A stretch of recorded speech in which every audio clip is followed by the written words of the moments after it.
Hi everyone. Right, so as promised, let me see if I can make this a quick but juicy little video of the bits that I forgot on Thursday and that I should have shown you. So I brought this part in, I'd shown you how to put in the center marks, etc. I'd actually drawn this circle in instead of showing you how to do it properly, which I'm going to try and do now. So I'm going to delete that circle. And I'm also going to delete these center marks because they would have been brought in with your drawing. But before I do that, let's tile these two, tile vertically, and just show you what's happening here. So if you have a look at my model, you'll see that in the feature manager, feature tree, if I select on these features, you'll see that that's one feature drawn off that sketch, and that those are all the dimensions that I've put in there. And the same thing with this one here. If I just go to the drawing, you'll see all of those dimensions. You'll see them being brought through at the moment. I mean, when I go to this drawing on the left-hand side. So each of these features is fully dimensioned, and I want to make use of those dimensions again. I don't want to have to reintroduce them into this drawing one by one. I've put the work in. I want to use them again. So let's go ahead and see what happens when we do that. So the first thing I want to do is I do want to introduce that that center mark correctly. So I go to center mark. I make sure that it'll typically be on this first one. Make sure it's on the third one, which is the radial center mark. And then the moment, because this is a feature, the moment I select more than one of these circles, it'll put the center mark in as a feature. You see that? And it'll actually put in the angular radial center points as well. So as I keep clicking, it's put in the whole lot. So that's the way you do that. And then from here, the dimension that I should have shown you was this model items dimension, because that's going to select the particular features that I've put into the model. So I can make sure, I can select all sorts of things in here, annotations, reference geometry. So if I put in a note into my view, I can select that, or a tolerance, or a surface finish. There's tolerances. Datums, I can actually put those into the model, which we might get to at some stage. But all I want for now is these two, the marked for drawing ones. So that's part of your options menu. I've made sure that everything that you've put into your sketches is marked for drawing. It can be brought through into your actual drawing. And then this one here, instance revolution counts. So if I select any one of these features, so let's say I select this one, you'll see it brings through all the dimensions from that feature. So if I select this one, all of the dimensions, and then that one, and so forth. I don't want that because it's going to be easier for me to do this one by one. So I'm going to start that command again. I'm going to select this first one, say OK. And so now I can see that I've got there's the size and geometry for this hole and that hole and this slot, and also the position. The only position, the only kind of size that I don't have is this one across here. But right now I just want to auto arrange those. So go to align, auto arrange, and you see it puts them neatly into, sort of spaces them out neatly. So if I delete one of these, it'll actually shift all the dimensions back up. I'm going to undelete that. So I want to reintroduce the center mark for this slot. And the center position is one that I wanted to show you on Thursday, which is the more ideal position. So we go to center mark, and here it actually doesn't matter which of these three that you use, whether it's the single center mark, the linear center mark, or the circular center mark. They all do the same thing. Just as long as your slot centers is selected on the left hand side. So if I select this slot, it'll place a center mark where I want it. And so now I want to put in a position dimension from the left hand side to that slot. And so one of the things that I need to just clarify for you is that if you select any of these center lines, if you select them sort of incorrectly, like I'm going to select the horizontal part of it, it should give me an angle dimension now. So that all that it's doing is it's not reading the center mark as just a mark. It actually will decide, you'll be able to decide how it dimensions by selecting either the vertical or the horizontal line. So if I select the vertical line, I'll get this dimension. One thing we haven't discussed is these two little radio buttons. If I place it to the, if I select or just mouse over to the top, it'll place the dimension at the top, or at the bottom if I click on the bottom. So I'm going to click on the bottom one. Right, so now I want to space these again. And up to this point, I've been showing you how to right-click, go to align, auto arrange. But there's a much quicker way. You'll always get this little, I'm not sure what it's called. It's a map of sorts. And inside here, if you've got a whole lot of dimensions selected, just reintroduce that by clicking the control button. So you can do the auto arranging from inside here. And you can also space it as you wish. And you can control what the spacing looks like by just dialing up this dial at the bottom. You can also do things like align collinear, which will just put them all on the same line, which is not what you want. So just go back to auto arrange. And then you can do things like align dimension the text to the left or the right. What you can also do is, while this dialog box is still open, is you can actually drag your text to where you want it to be, and also drag the dimensions to where you want them to be, and drag the text to where you want it to be. And then once you're happy with where you want it to be, just let it go, and it's done. So great feature from SolidWorks. Dimensioning is really sorted out. Okay, so what I'm missing here from this thing here, from this little slot, is size dimension.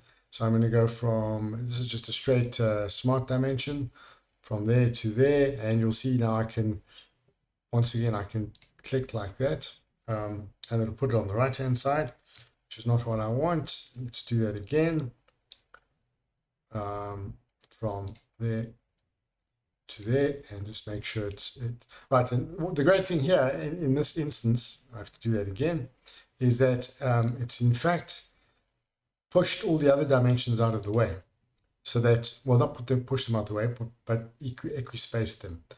Okay, so that's sorted. I've got my size dimensions, I've got my position dimensions for each of these pieces. Great. Let's move on to the next one. Smart dimension, no, sorry, model items. Select this, see it places them all. That little 0.5, that comes about because I don't have it. Okay, let's see if I can find. That is because inside this feature, when I created the sketch,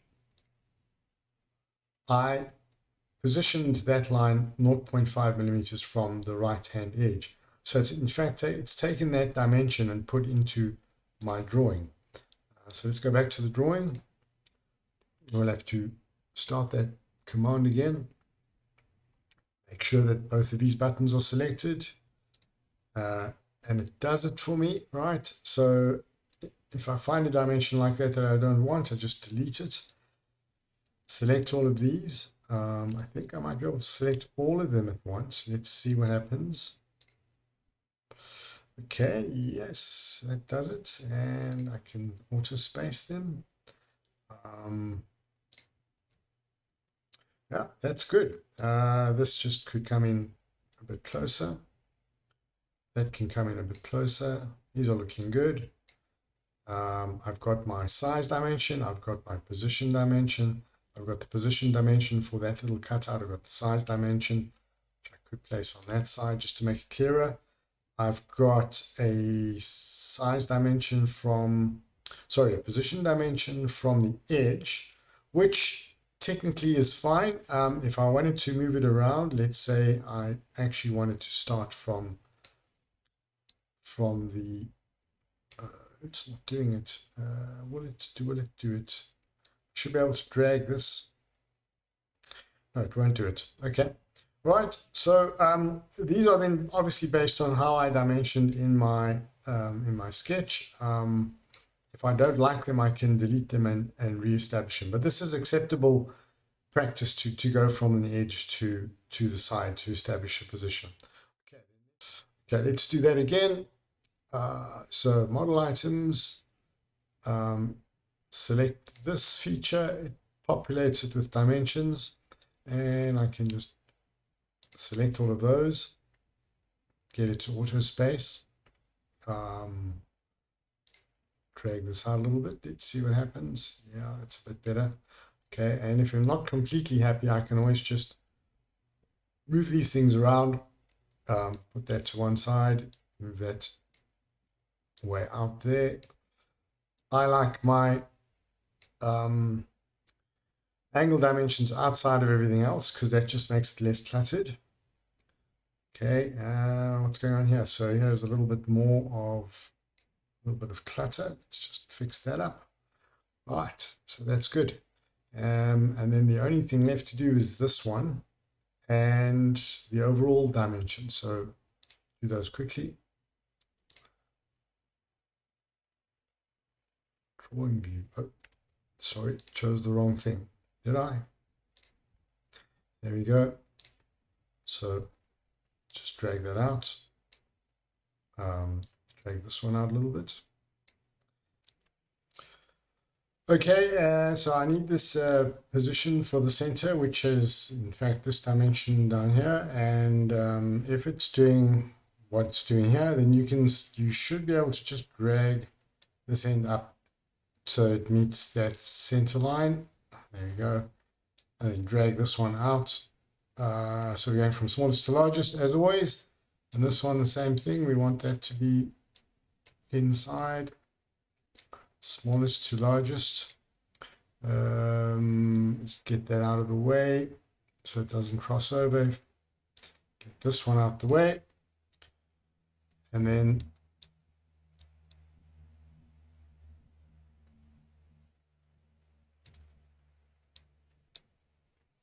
right, so what happened there is I left Dimension Expert on, so let's just go over to Smart Dimension. Or, well, let me just show you quickly. If I put a dimension in here, I can always go back to this dimension and I can toggle somewhere in here, if I can find it. More dimensions. No, can't.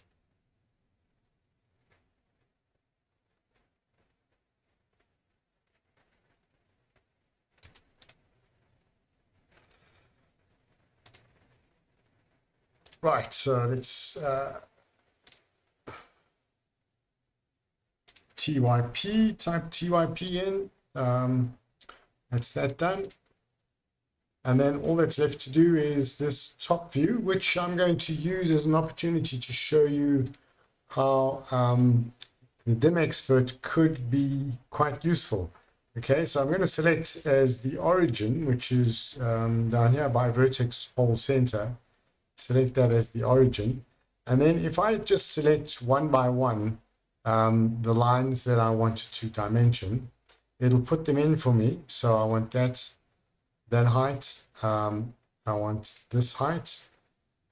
That's given me the width. There it has given me the height as well. And I might be able to do this one as well. Yes, let's put that in. Okay, so that's quite useful. And then once I've done that, although this isn't really doing the right thing, just drag that out. This one here I want to get rid of because it's redundant. I've already got it at the bottom. These two are good. Okay, and so all I'm left with is, oh, sorry, and that one there is pointing to an imaginary feature. So let's get rid of that one as well. All I need then is a smart dimension from here to that point.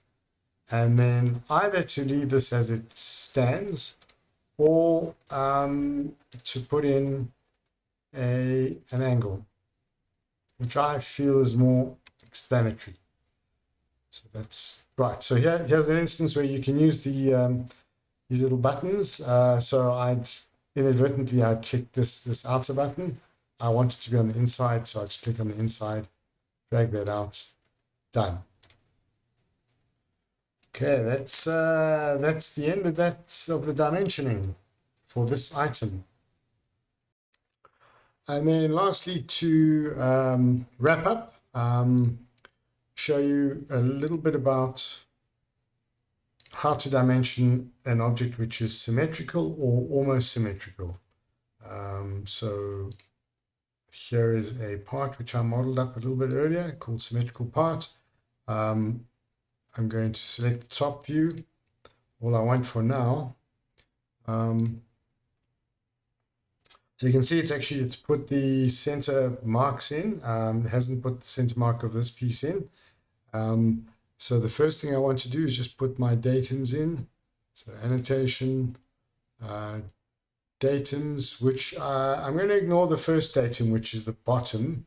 I'm going to make the center line the datum, and that's because this feature is essentially centered around that center line and that center line. So it has done it. I simply need to extend it. Okay, so that's one center line. In fact, I might be able to do the center line extension from the center mark. I can. So you don't even need to put a center line, just extend the center mark so that you've got center lines. And then what you want to do is put in a note, which is your center line note, which is over there, and another one down at the bottom, and click, and another one there, and click, another one. Right, if it does that, if it wants to put in an extension line, just click on this button here, auto leader, or I think it's that one there, sorry. It's the no leader one, not the auto leader, because that was ticked already. Okay, so once I'm finished with that, I've got my full center line marks in. So this is it, although it's not entirely symmetric, it's essentially symmetric. And the reason we want to do want to dimension around a center line when things are essentially symmetric is that invariably you're going to be locating something else that sort of works with this, which is also centered around center lines. And you're going to be cutting down on your errors around the center line if you use the center line as the datum. So anything that has a center line as a datum, here's a datum, and there's a datum, and it's using the center line, you need to dimension across the center line. So it would be from here to here. We can try, while we're at it, to just see what happens with model items.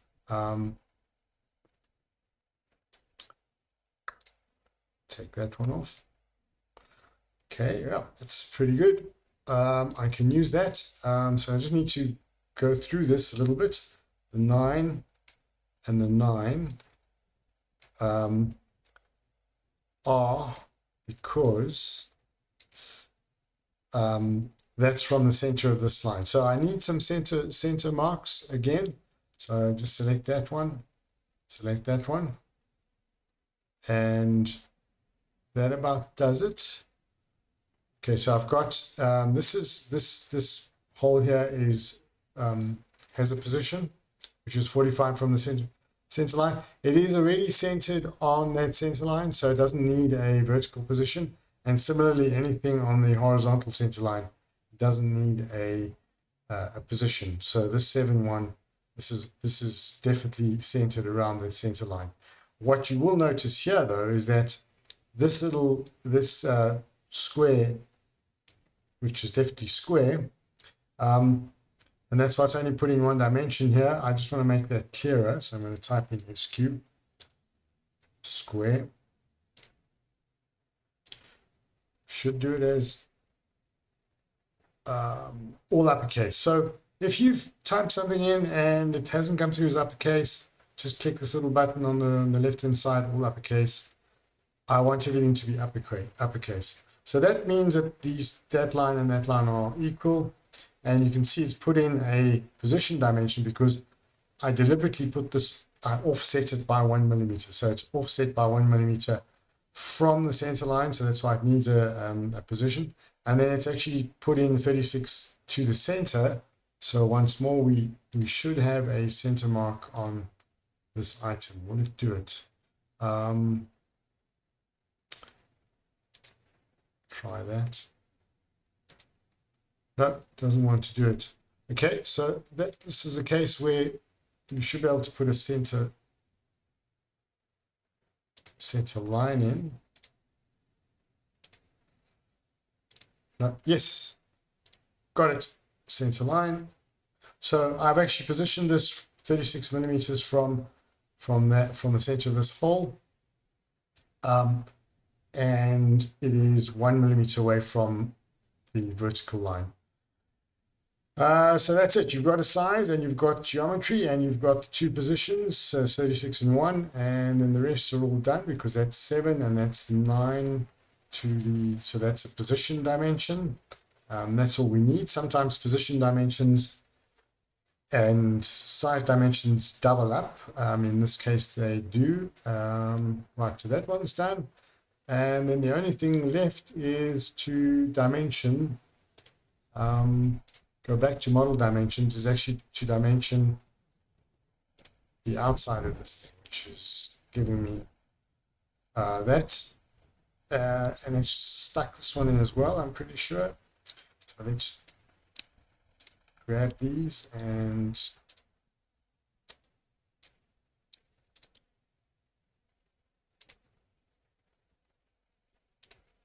order space them. Yeah. Okay, I mean, this is what I would prefer to see, something a bit tighter.